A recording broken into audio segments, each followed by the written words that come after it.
안녕하세요. 73세 된 박영자입니다.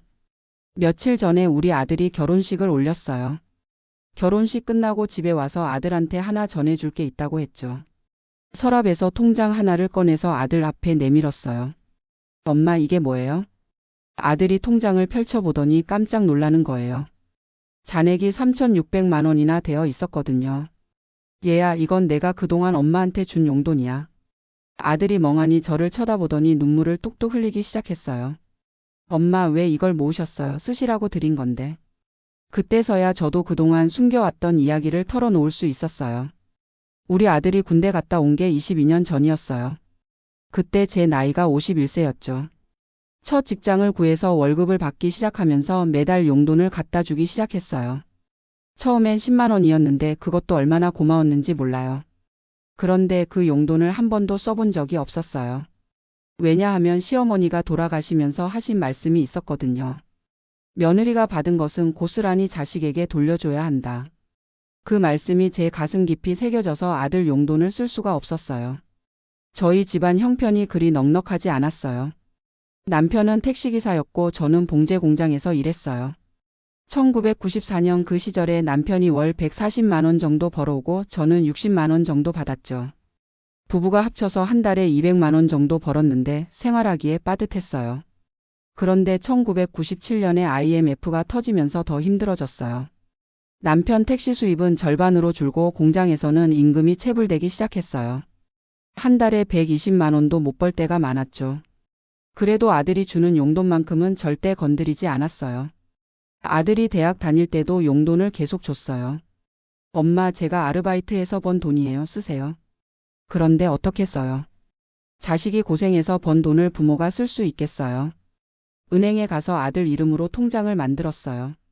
매달 아들이 용돈을 주면 그 길로 은행에 가서 입금했죠. 은행 직원분들도 나중엔 저를 알아보더라고요.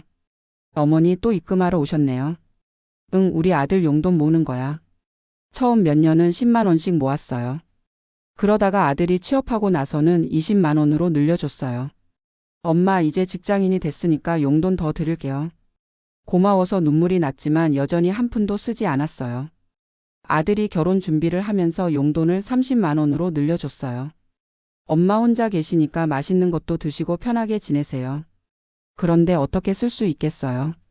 자식 마음이 얼마나 고마운데요. 2000년에 들어서면서 남편이 개인 택시를 샀어요. 그때부터 수입이 좀 나아졌죠. 하지만 저는 여전히 아들 용돈은 건드리지 않았어요. 시어머니 말씀이 계속 머릿속에 맴돌았거든요. 2007년쯤인가 남편이 당뇨가 심해지면서 택시 운전하기 힘들어했어요. 병원비도 많이 들고 수입은 줄어들고 그랬는데도 아들 용돈만큼은 그대로 뒀어요. 아들이 엄마, 제가 생활비 더 드릴게요 라고 했지만 거절했어요. 용돈은 용돈이고 생활비는 따로니까요. 2021년에 남편이 뇌경색으로 쓰러졌어요. 3년 동안 병원을 다니면서 의료비가 정말 많이 들었어요. 개인 택시 처분해서 나온 돈 1,500만 원도 거의 다 의료비로 들어갔죠. 그래도 아들 용돈 통장은 건드리지 않았어요. 남편이 세상을 떠나고 나서 혼자가 되었어요. 아들이 더 자주 안부를 묻고 용돈도 계속 챙겨줬어요. 엄마 혼자 계시니까 더 챙겨드려야죠. 그런데 정작 제가 쓰는 건 기초연금 33만 원이 전부였어요. 몸이 아픈 것도 아들한테 말 안 했어요. 무릎이 아파서 계단 오르기 힘들고 당뇨 때문에 약도 먹어야 하는데 걱정 끼치기 싫어서요. 병원비는 제가 알아서 해결했어요. 아들이 가끔 엄마 용돈 더 드릴까요? 라고 물어보면 아니야, 충분해라고 했어요. 정말 충분했어요. 받은 것만으로도 고마운데 더 받을 수는 없었죠. 통장 정리할 때마다 뿌듯했어요. 100만 원이 되고 500만 원이 되고 1000만 원이 넘어가고 22년 동안 차곡차곡 모으니까 3,600만 원이 되었어요. 처음엔 10만 원씩, 나중엔 20만 원, 30만 원씩 모았으니까요. 가끔 정말 힘들 때가 있었어요. 특히 남편 병원비 낼 때나 제가 아플 때는 그 돈이 있다는 게 마음 한편으론 위로가 되기도 했어요. 하지만 절대 쓰지 않았어요. 그건 아들 돈이니까요. 동네 할머니들이 가끔 아들이 용돈 주면 좀 쓰지 왜 안 써? 라고 물어봤어요. 그럴 때마다 시어머니가 받은 건 자식한테 돌려주라고 하셨어라고 답했죠. 그럼 다들 요즘 세상에 그런 며느리가 어디 있어라고 하더라고요. 아들이 결혼 준비하면서 집 마련하는 게 걱정됐어요. 요즘 집값이 얼마나 비싸요. 우리 아들이 아무리 직장 다닌다고 해도 혼자서는 힘들 거 아니에요. 그래서 이때다 싶어서 통장을 꺼낸 거예요. 결혼식 날 아들한테 통장을 주면서 말했어요. 얘야, 이건 내가 엄마한테 준 마음이야. 엄마는 한 번도 쓴 적이 없어. 내가 준 정성을 고스란히 돌려주는 거야. 아들이 얼마나 울던지. 엄마 왜 이렇게까지 하셨어요? 왜긴 뭐가 왜야. 자식이 부모한테 주는 마음이 얼마나 소중한데. 그걸 어떻게 함부로 써. 며느리도 옆에서 같이 울더라고요. 어머니 정말 고맙습니다. 저도 어머니처럼 살겠습니다. 그 말 듣고 제 마음도 정말 흐뭇했어요. 22년 동안 한 푼도 안 쓰고 모은 보람이 있더라고요. 사실 중간에 정말 힘든 일들이 많았어요. 2008년에는 제가 일하던 공장이 문을 닫아서 실직했어요. 55세에 새 일자리 구하기가 얼마나 힘든데요. 결국 아파트 청소 일을 시작했어요. 하루에 4시간씩 주 5일 일해서 월 80만 원 받았어요. 몸은 힘들어도 일이라도 있으니까 다행이었죠. 그런데 그때도 아들 용돈은 그대로 모았어요. 68세까지 청소 일을 했어요. 무릎이 너무 아파서 더 이상은 못하겠더라고요. 그 이후로는 기초연금으로만 살았어요. 월 33만 원으로 생활하기 빠듯했지만 그래도 견뎠어요. 가끔 아들이 엄마 생활비 더 드릴게요라고 하면 아니야. 용돈은 용돈이고 생활비는 내가 알아서 해라고 했어요. 자식한테 부담 주기 싫었거든요. 아들이 통장을 받고 나서 며칠 뒤에 전화가 왔어요. 엄마, 이 돈으로 집 계약금 넣었어요. 정말 고맙습니다. 그 말 듣고 얼마나 기뻤는지 몰라요. 결혼한 지 일주일 됐는데 아들 부부가 인사하러 왔어요. 며느리가 제 손을 잡고 말하더라고요. 어머니, 저도 나중에 아이가 크면 어머니처럼 하고 싶어요. 그래서 며느리한테 말해줬어요. 자식이 부모한테 주는 마음은 정말 고귀한 거야. 그 마음을 함부로 대하면 안 돼. 언젠가는 다시 자식한테 돌려줘야 하는 거야. 시어머니가 저한테 해주신 말씀을 며느리한테도 전해준 거예요. 이렇게 해서 좋은 전통이 이어져야 한다고 생각해요. 요즘 젊은 부모들 보면 자식한테 받은 용돈 당연하게 생각하고 쓰는 분들이 많아요.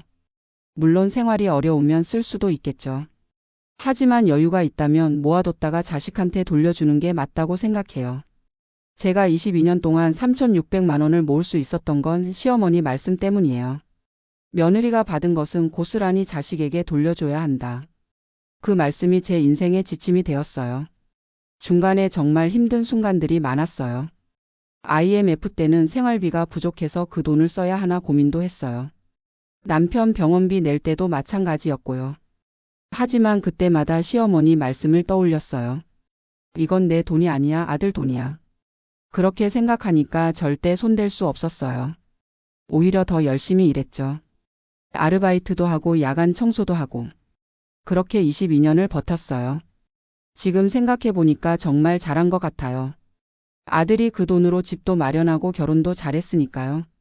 며느리가 참 착해요. 시집 와서 제 손을 잡고 어머니 덕분에 집 마련할 수 있었어요라고 고맙다고 하더라고요.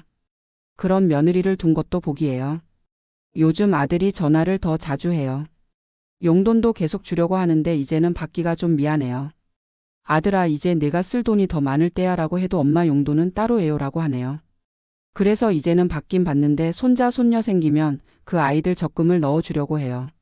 할머니가 해줄 수 있는 건 그런 것밖에 없으니까요. 제 인생을 돌이켜보면 후회되는 것보다는 뿌듯한 게 더 많아요.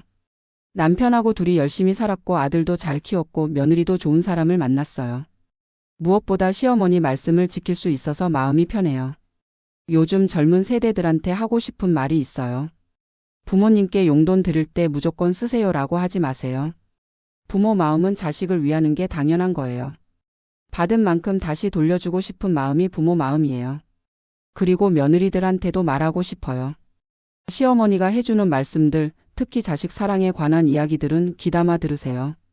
그런 지혜들이 대를 이어가면서 가정이 더 화목해질 수 있어요. 제가 22년 동안 모은 3,600만 원은 단순한 돈이 아니에요. 아들이 저한테 준 사랑의 표현이에요. 그 사랑을 고스란히 돌려준 거예요. 이게 바로 부모 자식 간의 사랑이 순환하는 방식이라고 생각해요. 앞으로도 아들이 용돈을 준다면 받을 거예요. 그리고 그 돈은 또 다른 방식으로 아들 가정을 위해서 쓰일 거예요. 손자, 손녀 교육비든 가족 여행비든 무엇이든 좋은 일에 쓰이겠죠. 부모의 사랑은 끝이 없어요. 자식이 60이 되어도 부모 눈에는 여전히 아이예요. 그 마음을 젊은 세대들이 이해해 줬으면 좋겠어요. 그리고 무엇보다 건강이 최고예요. 돈이 아무리 많아도 아프면 소용없어요. 저도 지금 당뇨랑 관절염이 있지만 그래도 아들 결혼식까지 건강하게 볼 수 있어서 감사해요. 마지막으로 시청하시는 모든 부모님들께 말씀드리고 싶어요. 자식이 주는 용돈 당연하게 생각하지 마세요. 그 속에 담긴 마음을 소중히 여기시고 가능하다면 다시 돌려줄 수 있는 방법을 생각해 보세요.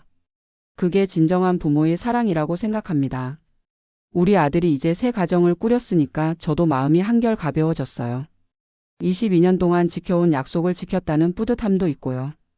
이제는 며느리와도 좋은 관계를 만들어가면서 행복한 노년을 보내고 싶어요.